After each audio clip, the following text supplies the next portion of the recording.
Sa 11 babaeng dumaan sa buhay ni Roland, wala raw ni isang sumeryoso sa kanya. Usay, maabot rag tag isa ka bulan, tag duwa. Lahat sila lumalakad palayo sa tuwing nalalaman ng mga ito ang pinakatago-tago niyang sikreto. Isulti na ko niya ba nga, na ako'y gusto yun ipakita nimo. Matulala bitaw sila. Usay, di na makontak. Dito na sila mabiya na ko. Kabalo pa ko nga inaanak ka, asa dyan ko musugot og may inaanak ka, ay inaanak mo ka. Ang mga binti kasi ni Roland, namaga, namula at lumobo. Hirap na rin siyang gumalaw dahil ang bigat daw nito nasa 30 kilos. Mas mabigat pa sa kalahating sako ng bigas. Na-discourage na ko sa akong kinabuhi. Paano mo nga ba sisimulang humakbang para sa pag-ibig muling magtiwala? Sa Sultan Naga de Maporo, Lanao del Norte, nakatira si Roland. Pag ilis na ko, mura dyan ko matumba kay di man ko kakontrol kay kanang bugat man gini siya.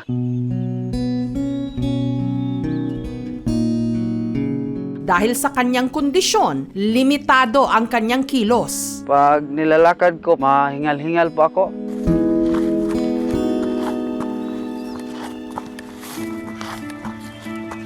Dili na ko makasakasaka na kay lisod naman kay ana may tikang na akong tiil. Dili na wala na ko ka trabaho. Hirap siya kahit pa sa pagsakay ng motor. Kani akong samad, sige ni ka madugo kay masangit man atong sa motor.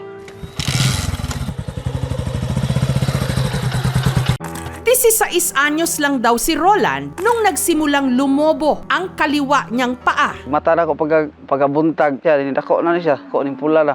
Makalipas ang isang buwan, ang kabilang paa naman ang namaga. Tinubuan din ito ng mga maliliit na bukol. Makati, mayroong sugat. Hindi ko makatulog, mag-una-una ang tiil. Kung nalay, kwarta sir, ako lang yun ang i-check up niya. Ingon tong nurse, ang lagi daw, ng elephantiasis lagi daw. Ingon sila nga, di daw, pwede daw maoperahan, kay operahan daw, mabalik ragyapon.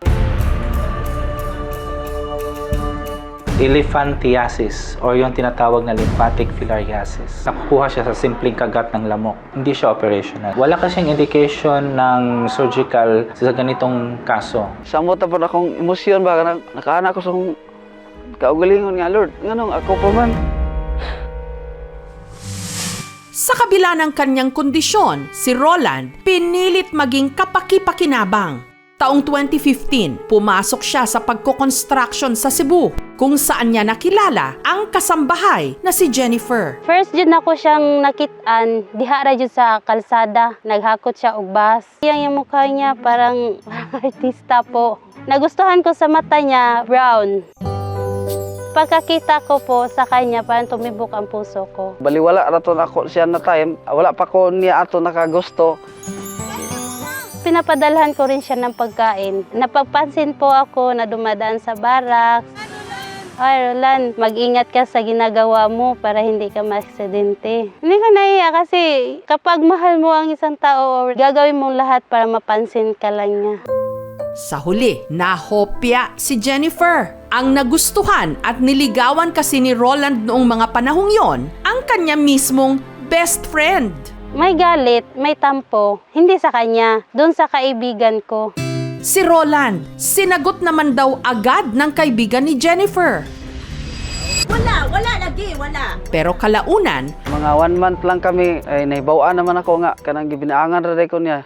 nung nalaman ito ni Jennifer, Sinabi ko na sa kanya na may gusto ako sa kanya. Ang reply niya sa akin, pag-iisipan raw niya, na-branson ako. Kasi di ko ni masogtor, maambak siya ko ani. Nga, ato na time, akong gipugnan, pero joke-joke na dito para sa iya, di dito niya, anon, yang buhaton ta ba. Pero akong gipugnan, ayaw sa, gisugot na tika. Napalitan lang niya akong sagutin. pero hindi pa man nagkakadevelopan si Roland, kinailangan namang magtrabaho sa Palawan. Nanghako po siya na babalikan niya ako after 6 months. Tumawag lang siya. Nagsabi niya sa akin na wag mo na akong hintayin kasi meron na akong iba. Nasaktan ako. Broken. After siyang tumawag niya sa akin, hindi na ako tumext or tumawag. Si Jennifer, pilit daw na nag-move on. Hindi ko alam at ganun yung pagmamahal ko sa kanya.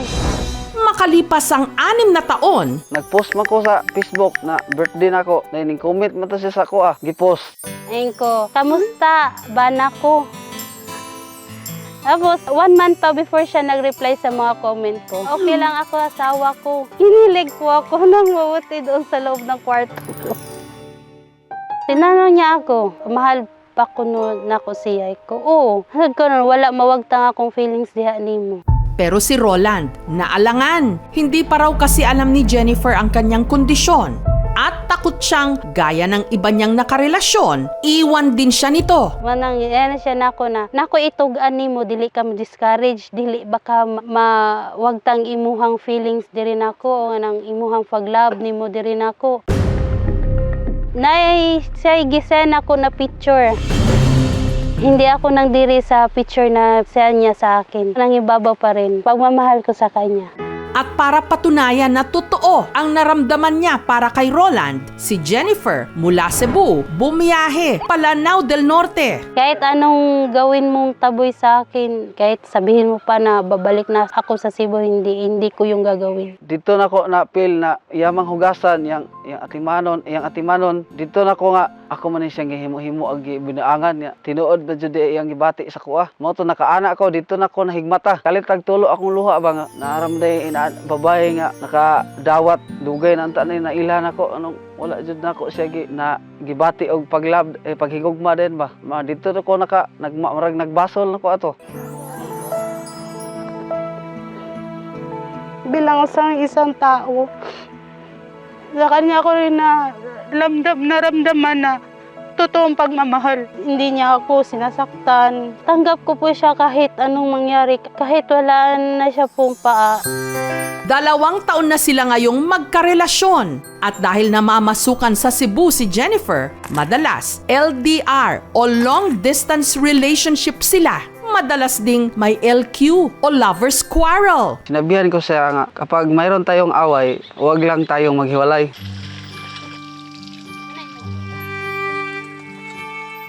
Gayunman, sinisiguro ni Jennifer na regular na mabisita sa Mindanao si Roland para kanyang mapagsilbihan. Dahon ng bayabas, dahon po ng agabon po at saka dahon ng agunoy po yan. Napakuluan ko ito, pagkatapos makulo, ilalagay ko po siya sa timba. Dili siya manghubag, o dili sad siya mukuan sa baho. Hindi po ako napapagod kasi siya po ang lakas ko. Wala po akong hinihingi ng kapalit galing sa kanya, siya lang. At para sa kanilang kinabukasan, nagnegosyo sila ng maliit na babuyan. Di ako rin siya pangutana nga, pananglitan ba og mga anak ka, dili nakakatrabaho. Unsa kay atong ibuhi sa atong anak niya? May nagsasabi rin sa akin na bakit ako daw ang habol-habol sa lalaki. Sinagot ko rin sa kanila, hindi naman yung puso nyo ang nagmamahal eh. Puso ko naman. At nito lang Disyembre, si Roland nag-propose na ng kasal kay Jennifer. Itong singsing, kahit mura lang po ito, pero yung pagmamahal ko, hindi po mabili.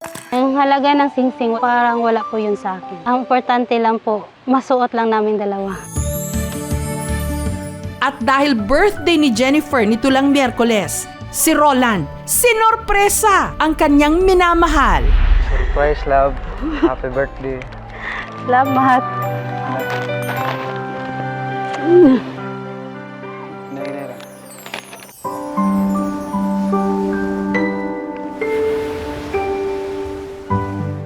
Labo jud ko mag-expect na ingon ani. Salamat jud kaayo. Love you so much. Salamat po sa imong mga pagdasig. Sobra po kong nagpapasalamat sa imo. Love you, loves. I love you too. Hanggang sa tanda namin, dalawa. Kamatayan lang ang maghihiwalay sa amin dalawa.